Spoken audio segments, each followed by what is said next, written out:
মাঠ জুড়ে নিঃশব্দ উত্তেজনা। দুই দল চোখাচোখি করছে। কার আগে কে ছোবে, কে বাঁচবে, কে পড়বে ধরা। শুরু হলো ছুটে যাওয়া। নিঃশ্বাস ফেলে হাডুডু হাডুডু শব্দ করে একটানা গেয়ে যাওয়া। এটাই আমাদের দেশের প্রাণের খেলা হাডুডু। হাডুডু একটি নাম, একটি চিৎকার, একটি সাহসিকতার প্রতিচ্ছবি। এই খেলায় নেই কোনো ব্যাট, নেই বল, নেই জটিল নিয়ম। আছে শুধু শারীরিক সক্ষমতা, কৌশল আর মাটি ঘেঁষা এক দুর্দান্ত লড়াই। প্রাচীন বাংলার এই খেলা একসময় ছিল প্রতিটি গ্রাম বাংলার উৎসবের অঙ্গ। ঈদ, পূজা, বৈশাখ যেই অনুষ্ঠানেই হোক না কেন, হাডুডু ছাড়া যেন উৎসব অসম্পূর্ণ। এই খেলায় দুটি দল থাকে।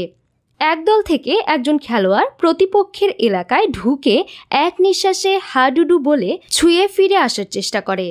প্রতিপক্ষের কাজ তাকে আটকানো, মাটিতে ফেলা অথবা ফিরতে না দেওয়া। এই খেলার সবচেয়ে মজার দিক হলো এটা যেন একসাথে কৌশল, গতি আর সাহসের পরীক্ষা।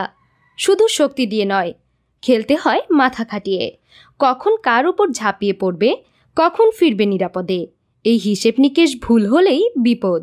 হাডুডু শুধু খেলা নয়, এটি আমাদের জাতীয় ঐতিহ্য। বাংলাদেশ সরকারের ঘোষণায় হাডুডুই আমাদের জাতীয় খেলা। এটা আমাদের মাটির গন্ধ, ঘামের চিহ্ন আর গ্রামীণ সংস্কৃতির গৌরবময় প্রতীক। আজকের আধুনিক শহুরে জীবনে হয়তো হাডুডুর সেই আগের উন্মাদনা নেই, কিন্তু গ্রাম বাংলার হৃদয়ে এখনও বাজে এই খেলার ধ্বনি। শুধু গ্রামে নয়, হাডুডু এখন আন্তর্জাতিক অঙ্গনেও জায়গা করে নিচ্ছে।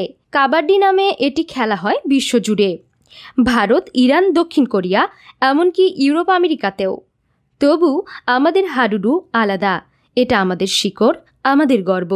একবার যদি কেউ এই খেলা দেখে তবে মুগ্ধ না হয়ে পারে না, কারণ এখানে হার জিতের বাইরেও আছে হৃদয়ের টান, মাটির টান।